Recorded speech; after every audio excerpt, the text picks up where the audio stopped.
మా ఆడపడుచులకి మక్క చెల్లెలందరికీ ప్రత్యేకించి నా హృదయపూర్వక నమస్కారాలు. సముద్రాన్ని జీవనోపాధిగా చేసుకొని ప్రతిరోజు ధైర్యంతో సాహసంతో వేటకి వెళ్ళి జీవితాలను గడుపుతున్న మా మత్స్యకార సోదరీమణులందరికీ నా హృదయపూర్వక నమస్కారాలు. మన ఉప్పాడ పిఠాపురం నియోజకవర్గంలో ప్రత్యేకించి ఉప్పాడ కొత్తపల్లి ప్రాంతం ఇప్పుడు మీకు ప్రపంచం మన దేశం అంతా తెలుసు. ముఖ్యంగా మన రాష్ట్రం అత్యధికంగా మత్స్యకార వృత్తి మీద ఉండే కుటుంబాలు ఎక్కువ. సో నా దృష్టికి గత కొన్ని రోజుల క్రితం, దాదాపు 10 రోజుల క్రితం మత్స్యకార సోదరులందరూ ఇక్కడ 4 రోజులు ధర్నాలు చేశారు. అలాగే పరిశ్రమల కాలుష్యం వల్ల మత్స్యజాతి అంతరించిపోతూ ఉంది అని మీరందరూ చేసింది నాకు చాలా బాధ కలిగించింది. ఎందుకంటే మన జీవనోపాధి మీకు ఇబ్బంది కలుగుతూ ఉంది, ఎలా చేయాలి ఏంటి అనేది వీటి మీద మాట్లాడుతూ వచ్చాం. సో పొద్దున్నే అన్ని పార్టీలకు సంబంధించిన నాయకులతోటి, మత్స్యకార సంఘాల నాయకులతోటి కాకినాడ కలెక్టరేట్లో షణ్మోహన్ గారి అధ్యక్షతన మన పిఠాపురం నాయకులందరూ, మన కాకినాడ ముఖ్య నాయకులందరూ కూడా కూర్చొని మన పిఠాపురం ముఖ్యంగా మత్స్యకార సంఘాల నుంచి ఏ సమస్యలు ఉన్నాయి, ఇక్కడ ఏమున్నాయి, ఏం జరుగుతున్నాయని మొత్తం చాలా కూలంకషంగా చర్చించడం జరిగింది, చాలా డీటెయిల్గా. సో ఒకసారి ఏం చేశాం, దాని తాలూకు సారాంశం ఏంటి, మీరు లేవనెత్తిన అంశాలకి మీరు నన్ను అఖండ మెజారిటీతో గెలిపించిన మీ పిఠాపురం ఎమ్మెల్యేగా ఏం చేయాలి ఇవన్నీ ఒకసారి మీకు ముందు పెడతాను. గతంలో నేను చెప్పినట్టుగానే చాలా సందర్భాల్లో ఇక్కడంతా మాట్లాడాం, మీ ఓట్ల గురించి అడిగాం, మీరు మద్దతు ఇచ్చారు, కూటమి ప్రభుత్వం గెలిచింది. సో వీటన్నిటికీ ముందుగా నేను కృతజ్ఞతలు చెప్పుకుంటా ఉన్నాను. దాదాపు 7,193 మత్స్యకార కుటుంబాలు దీనిని చేపలని పట్టడం అనేది ఆధారం చేసుకొని ఉన్నారు. సముద్ర స్వభావాన్ని అంచనా వేసి వేట చేయటం మన మత్స్యకార సోదరుల తాలూకు అపూర్వమైన నైపుణ్యం. అలాంటి మీకు అండగా ఉండటం మా అందరి బాధ్యత. కూటమి ప్రభుత్వం మత్స్యకారుల భరోసా కింద వేట నిషేధ సమయంలో 20,000 భృతిని అందించింది. మీ ప్రతి కష్టంలో నేను ఉన్నాను అని చెప్పడానికే ఈరోజు ఇక్కడ రావడం జరిగింది. యాక్చువల్గా 10వ తారీఖు వస్తానని చెప్పాం. ఒకరోజు ముందుగానే, మధ్యలో ఆరోగ్యం బాగాలేక రాలేకపోయాను, కానీ ఒకరోజు ముందే మీకు ఇచ్చిన డేట్ కంటే కూడా ముందే వచ్చాం. అలాగే మీరు సముద్ర గర్భం నుంచి తీసుకువచ్చే మత్స్య సంపద వేలాది కుటుంబాలకి ఆహార భద్రత, జీవనాధారం అందిస్తుంది. ఈరోజు కాకినాడ జిల్లా కలెక్టరేట్ నిర్వహించిన సమావేశంలో మన సమస్యలన్నీ నాకు దృష్టికి తీసుకొచ్చారు. ముఖ్యంగా ఇక్కడ నక్కపల్లి SEZలో కానీ, అటు మనకి తుని మండలంలో, మనకి తుని నియోజకవర్గంలో అక్కడ దివీస్ ఫ్యాక్టరీ కానీ, అరబిందో కానీ, మిగతా చిన్న చిన్న పరిశ్రమల నుంచి కాలుష్యాలు వచ్చేస్తున్నాయి, మత్స్య సంపద అంతరించిపోతూ ఉంది, మాకు వేట దొరకట్లేదు అంటే ఇదొకటి ముఖ్యమైన సమస్య నాకు ప్రస్తావించాను. 2, ఎక్స్గ్రేషియా సముద్రం వేటకి వెళ్ళినప్పుడు ప్రాణాలు కోల్పోయిన కాకినాడ జిల్లాకి చెందిన 18 మంది మత్స్యకార సోదర కుటుంబాలకి మా ఎక్స్గ్రేషియా అందలేదు అని చెప్పారు.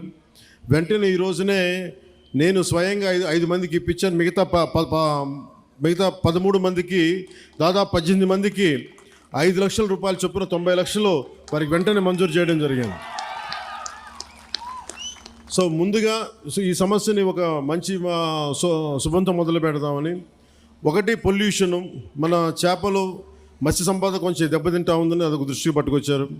2, మన అమీనాబాద్ హార్బర్లో ఈ డిజైన్ లోపం కారణంగా మనకి రాళ్ళను తాకి దెబ్బలు, మనకి పడవలు దెబ్బతింటా ఉన్నాయి, వాటికి వలలకి చిక్కుకుపోయి ఇబ్బంది అయిపోతూ ఉంది, అదొక రెండో సమస్య చెప్పారు. అలాగే మూడోది ఉప్పాడ సీ ప్రొటెక్షన్ వాల్ గురించి మాకు ఇంత జరుగుతూ ఉంది, దీనికి మీరు ఏం చేయబోతున్నారు అనేది. ఇంకొకటి, ఇక్కడ మనకి మత్స్య సంపద దొరకనప్పుడు మేము అంతర్వేదికి కానీ మచిలీపట్నం కానీ మిగతాటి నిజాంపట్నం వైపు వెళ్తూ ఉంటే మాకున్న సమస్యలు, అక్కడ స్థానికంగా ఉండే మత్స్యకారుల సంఘాలతో మా గొడవలు వస్తున్నాయి, దీని మీద ఏం చేస్తారనేది ముఖ్యంగా ఈ 3 సమస్యల మీద ప్రస్తావించడం జరిగింది. దీంతోపాటు దానికి అనుబంధ సమస్యలు. సో నేను మీ దృష్టికి తీసుకొస్తుంది ముందుగా ఉప్పాడ సీ ప్రొటెక్షన్ వాల్ గురించి. మేము మీకు మాట ఇచ్చాం, Uppada sea protection wall last time మనం ఇక్కడికే వచ్చాం. అలాగే మనకి సెంట్రల్ నుంచి కోస్టల్ రెగ్యులేటరీ జోన్ అథారిటీ వాళ్ళని పిలిపించాం. సో పిలిపించినప్పుడు మనం పంపించిన ప్రతిపాదన 323 కోట్లతోటి రక్షణ గోడ నిర్మాణానికి కేంద్ర ప్రభుత్వం సానుకూలంగా ఉంది.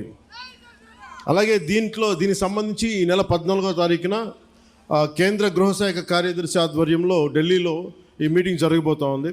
నేను వారికి ఒకటే తెలియజేశాను, దాదాపు ప్రపంచం మన దేశంలోనే చాలా అరుదుగా ఉండే చోట్ల ముఖ్యంగా ఉప్పాడ తీర ప్రాంతం సంవత్సరానికి 20 నుంచి 25 మీటర్ల కోతకు గురవుతూ ఉంది, ఉన్న ఇళ్ళు పోతూ ఉన్నాయి.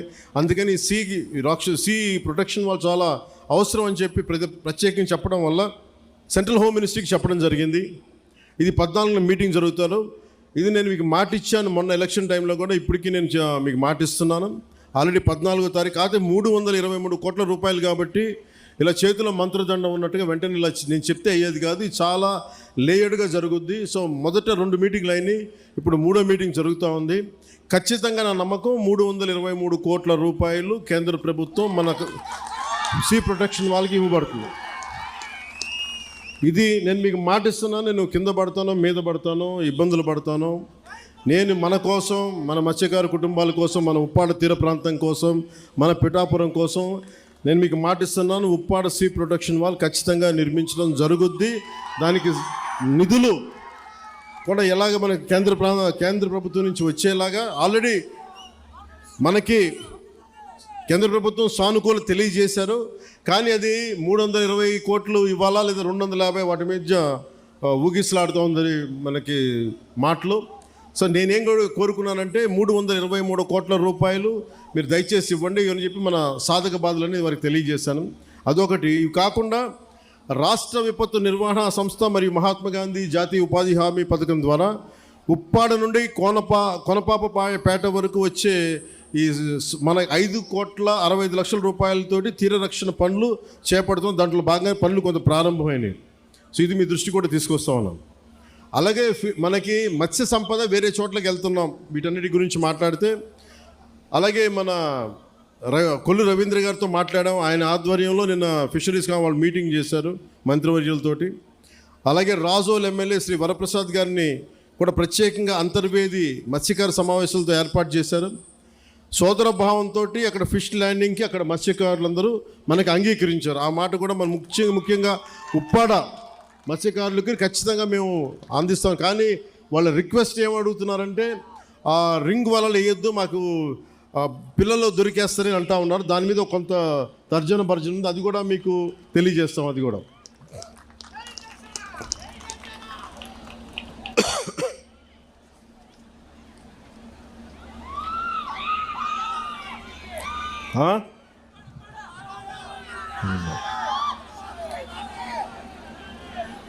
అలాగే పొల్యూషన్కి సంబంధించి కొంచెం డీటెయిల్గా మాట్లాడతాను మీతో.